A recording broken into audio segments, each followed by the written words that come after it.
All right, what's up, everyone? Welcome back to the shop. Today we're working on this rock crawler, this new 3rd gen I just picked up. It needs very little work to get ready to go wheeling, so I want to get it ready because I really want to go test this thing out on the rocks.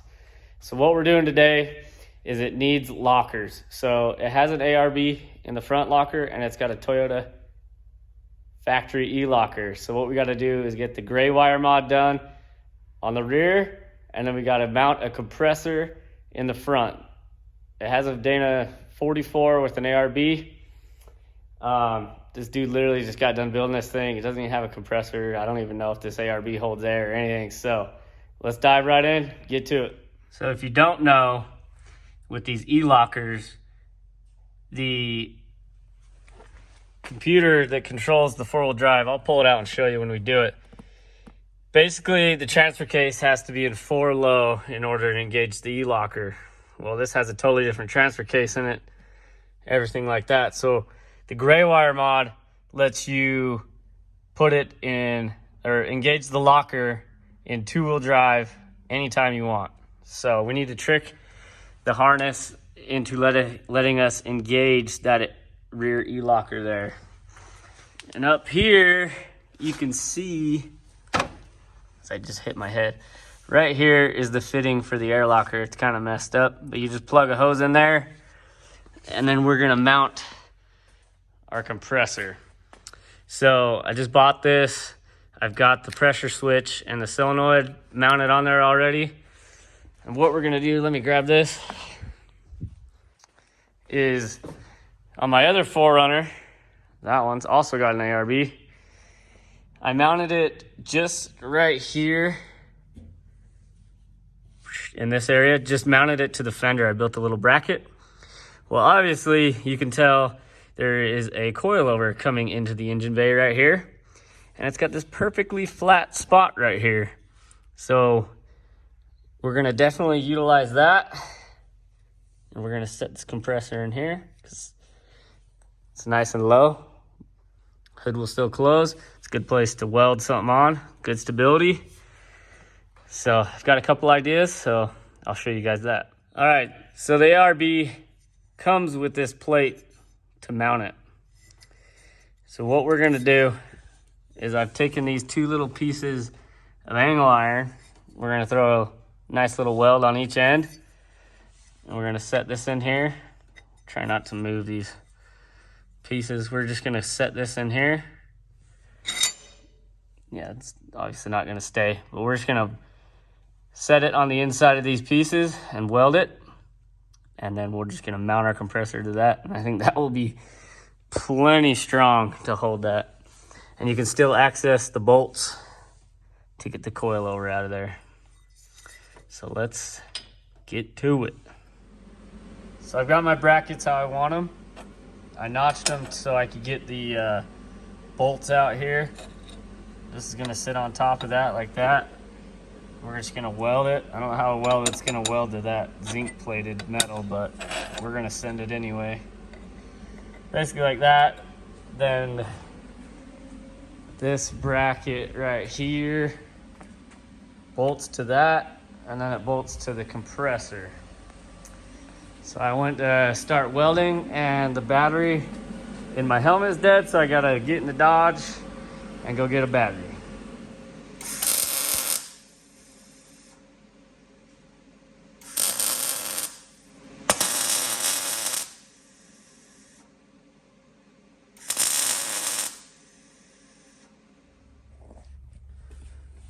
So our bracket's all made up.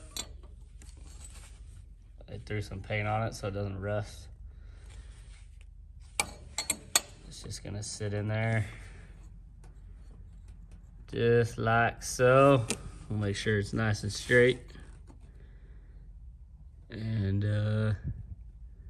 it's gonna work good.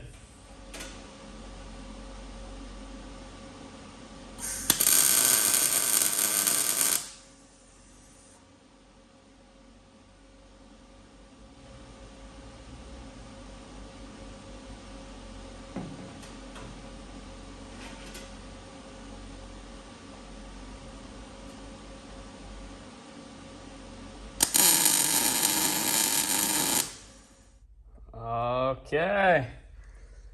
Got it all welded in. It's mounted in. It's sitting a little taller than I thought it would. So this little chamber here hits the part of the hood right here, just barely. So what's cool about these ARB compressors is they're like totally modular. So you just loosen these two screws right here and you can rotate this whole thing. And then you loosen this one nut on the back side here and you can spin this or this. So that's pretty dang cool.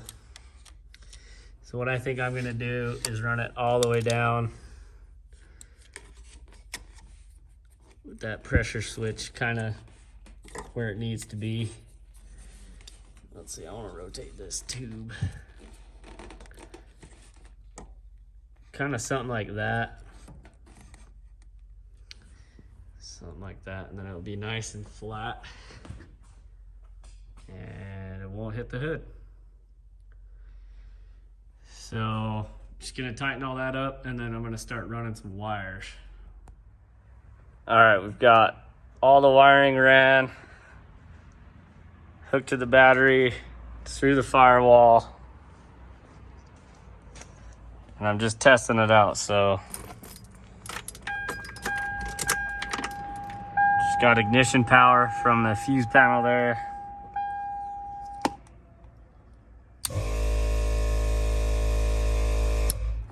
And it works. So, just gonna tie this into something that when the lights are on, so that it has illumination for the switches. Probably just gonna leave that there because it's easy. And then we'll get all these mounted up, and that's it for the air locker.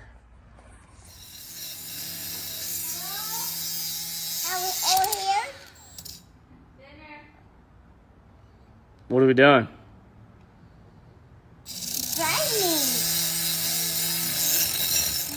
All right, so we've got everything finished up with the ARB except for one thing. But switches are all good. Everything looks pretty good.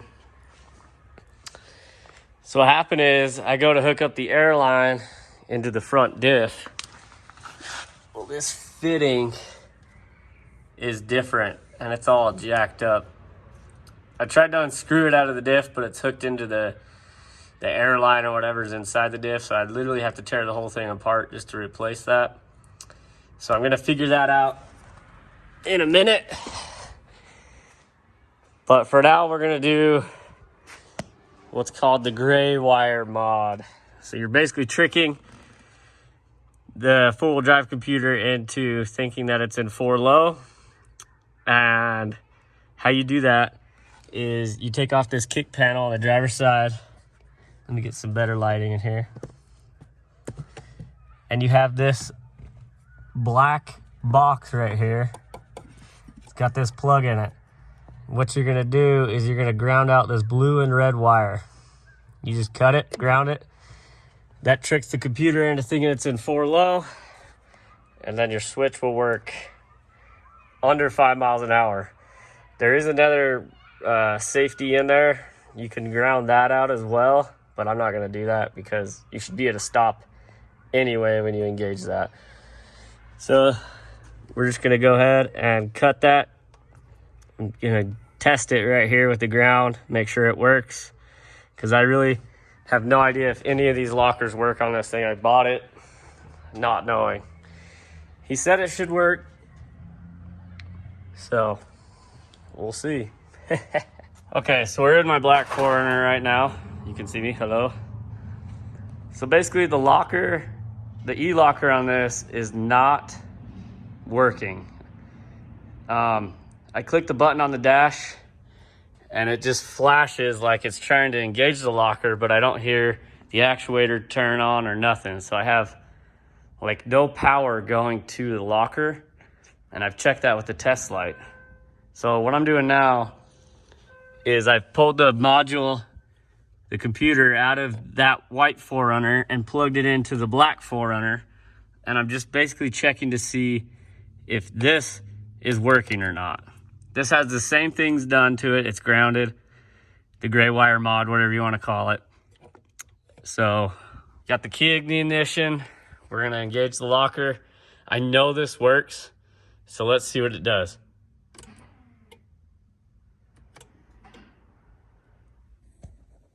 You can see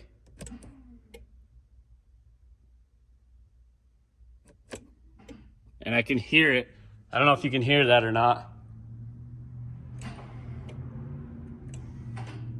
Okay, so that module is good. It is working. Sorry, I have super bad allergies right now. So now we got to dive into this and see what's wrong. My next thing I'm gonna do is, there is a little access hole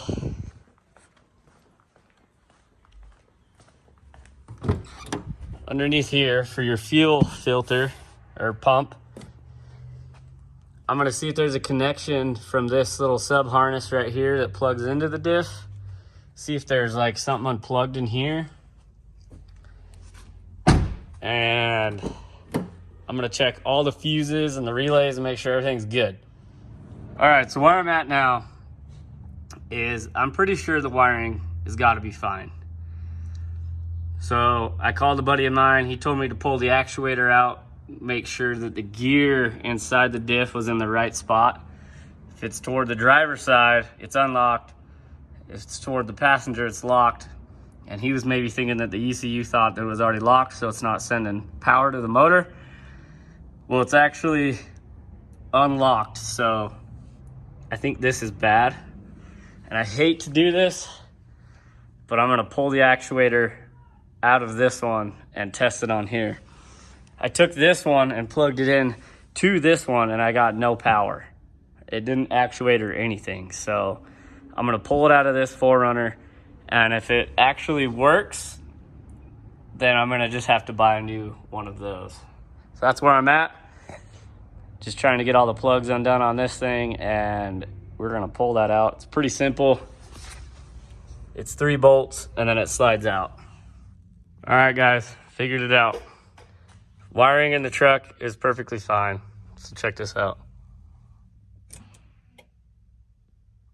It's still gonna flash because I gotta like drive forward and back for it to lock in.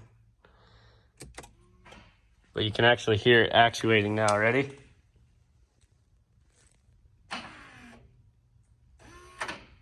So it's actually working. So I put the other one in this 4Runner, and listen, nothing. It's not doing anything.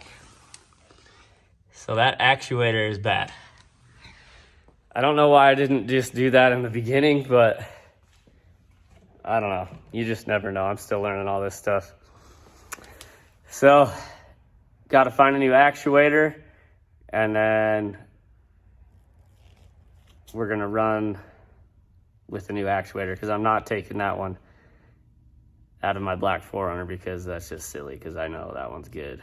So, I'm waiting for my battery to charge because it died, and then I'm going to actually make sure that it actually locks. And then, yeah, go from there. Well, guys, it works. Check this out. We're gonna do the world's slowest burnout. Spinning on that side. Spinning on that side. Now to find a new actuator. So now what we're gonna do is I found out you can rebuild these. So I'm gonna take this apart, clean it. Got this grease from Toyota that goes on the inside. So we're just gonna take it apart, clean it, and see if it will work. No wonder this thing wasn't working. It's completely rusted and it's broken. So that's awesome. So now I gotta find a new one because, wow, that's bad. All right, so what I ended up doing, just bought a new E-locker. Fit perfect. It's for a 3rd gen. This is a 4th gen rear. I had to, the lighting's terrible, but that bolt up there, up here, when I took this apart, that stud was basically just being held in by silicone. So what I did is I tapped it and then put a bigger bolt in there, and that thing fought me like hell. Had to drill a bigger hole in my brand new E-locker, which I was not stoked about. Got this nice inchworm gear guard on there, and yeah, we're good to go. The front is a different story. I'm gonna end this video here because the front's gonna be a pain in the ass. This video's already way too long. But we got a rear locker. So thanks for hanging out with me, guys. And I hope you enjoyed it, learned something possibly. We'll catch you in the next one.